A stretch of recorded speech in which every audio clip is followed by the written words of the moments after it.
दगडासारखं अंतकरण करून माझा पातिव्रत्य धर्म नष्ट केला, मी तुम्हाला शाप देते, तुम्ही दगड व्हा. त्यावेळी भगवंताने सुद्धा शाप दिला, म्हणजे तू सुद्धा वृक्ष होशील. आणि महादेव आल्यानंतर दोघांना उपशाप दिला. भगवान विष्णूला म्हणले, तुम्ही जरी दगड झाले तरी तुम्हाला विष्णू म्हणून पूजल्या जाईल आणि त्या दगडाला शालिग्राम भगवान म्हटलं जाईल. त्यावेळी वरुणदेवाला सुद्धा उपशाप दिला, म्हणले जरी तू वृक्ष झाली तरी मी तुला उपशाप देतो, म्हणले तू तुळशी वृक्ष होशील.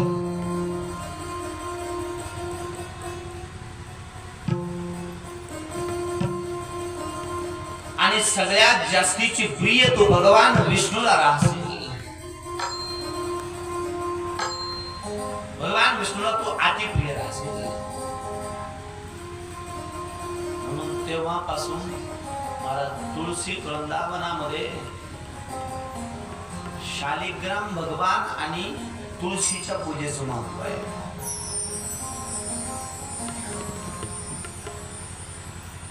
परंतु तुम्ही आम्ही जास्त शिकल्यामुळे हिनं देवपूजा करता करता एक दिवस पाहिलं तुळशीमध्ये ते गोट आहे.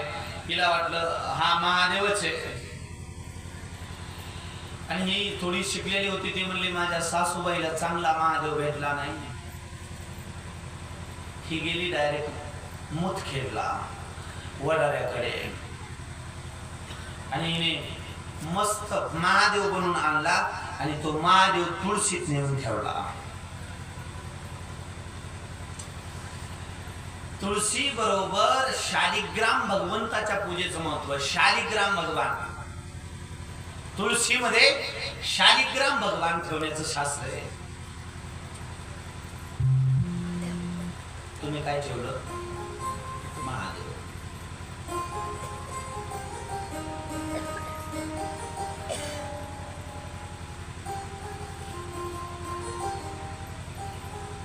शालिग्राम भगवंतावरती तुळशी अर्पण करण्याचं विधान आहे. शालिग्राम भगवंतावरती तुळशी अर्पण केल्या जाते.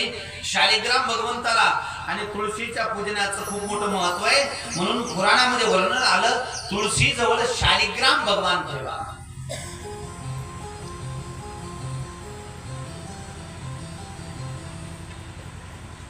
भगवान स्तुती म्हणतात ऋषींनो, ज्यावेळी ते जालिंदराचं मुंडकं वृंदेनं पाहिलं आणि वृंदेनं ते मुंडकं पाहिल्यानंतर म्हणले महाराज या मुंडक्याचं काय करावं. त्यावेळी भगवान शंकराने ते मुंडकं समुद्रामध्ये फेकून दिलं आणि समुद्रामध्ये टाकल्यानंतर भगवान स्तुती म्हणतात ऋषींनो, त्या मुंडक्यापासून शंख प्रगट झाले आणि शंख प्रगट झाल्यानंतर भगवान शंकराने वरदान दिलं, म्हणले शंखाचं पाणी सर्व देवतांना चाललं, परंतु शंखाचं पाणी महादेवाला नाही.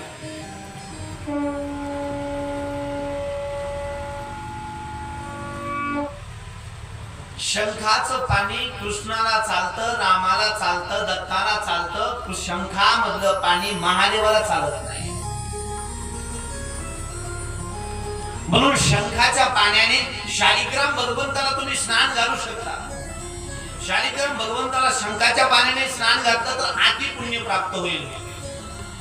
परंतु शंखाच्या पाण्याने महादेवाला कधी स्नान घालायचं नाही.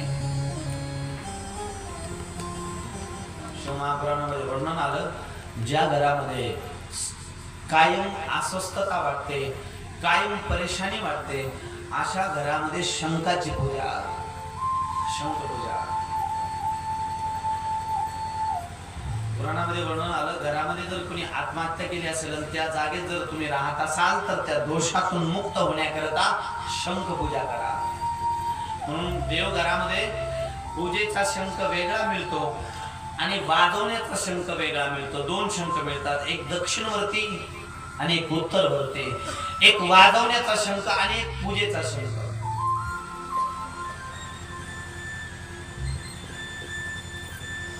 ज्या घरामध्ये आत्महत्या केली अशा घरामध्ये शंख पूजा झाली पाहिजे. शंखाच्या पूजेनं त्या घरातील दोष समाप्त होतात, त्या जागेतील दोष समाप्त होतात. म्हणून पूर्वीचे लोक घरामध्ये शंख वाजवायचे, आता शिट्या वाजवतात.